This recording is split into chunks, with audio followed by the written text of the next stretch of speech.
Hello, ghost hunters. Wait, is this Phasmophobia?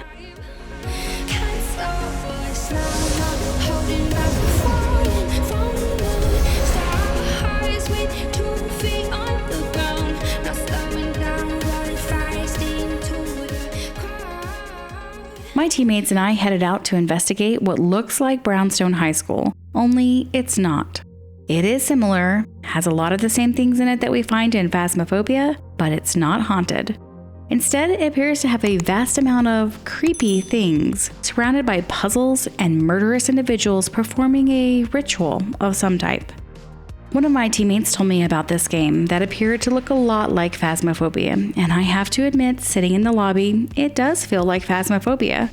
There's a lot of identical assets, and well, the room is even set out exactly the same.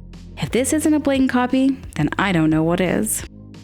If you thought Phasmophobia was rough in its early days, well, move on over and meet the game Horror Squad. We spent a solid 10 minutes just trying to figure out how to set up our controls. Initially, we thought the game didn't even have inverted mouse, and if you don't know what that is, then you're not old school enough. Our first task was figuring out how to even start a game.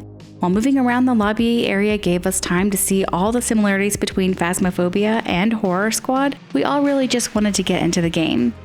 After discovering you choose your mission from this computer, we were off to Brownstone, the high school. Thankfully, the outside of this school does not look like the school in Phasmophobia, but unfortunately, the inside does. The stairs are similar, the hallways are similar, even the rooms are similar. What isn't the same is what you're supposed to do. Finding weapons to defend yourself was nearly impossible, and this creepy stabby guy kept showing up and taking our teammates out. Then there was this inappropriately dressed, scary woman who somehow laughs even though she's gagged, who kept appearing to whisk one of us away.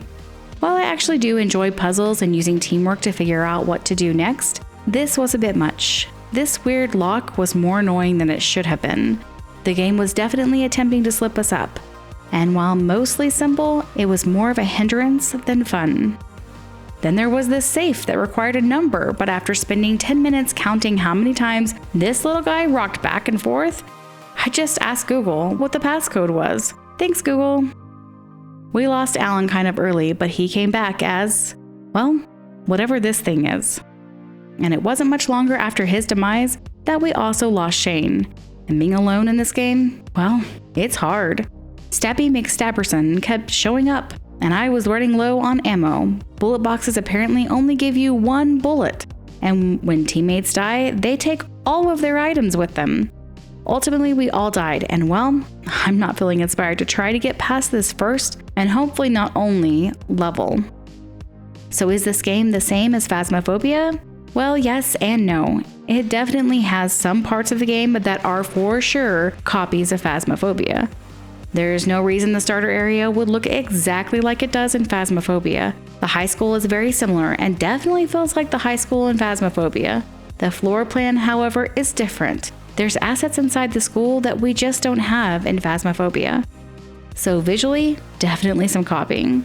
But the game itself isn't like Phasmophobia. In fact, it's far from being anything like Phasmophobia. The controls, the movement, even the ease of understanding what we're supposed to do next, it just doesn't have any of that. The controls are terrible, and the movement definitely makes you feel kind of nauseous.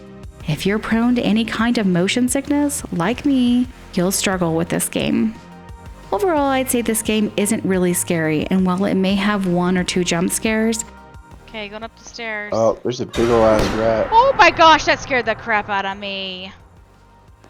He's still on the ground crawling around. It's a chick, isn't it? I think it's a chick, yeah. Alright, I have 2 bullets now, apparently. Oh, watch out! What the? They just threw a body at me on a gurney. What kind of game is this? It's definitely not even on the same level as Phasmophobia, or even Devour. My personal opinion of the game is that it's not worth buying. You're better off sticking to games like Phasmophobia or Devour if you're looking to get scared. Thanks for watching. Remember to like and subscribe, and as always, happy hunting.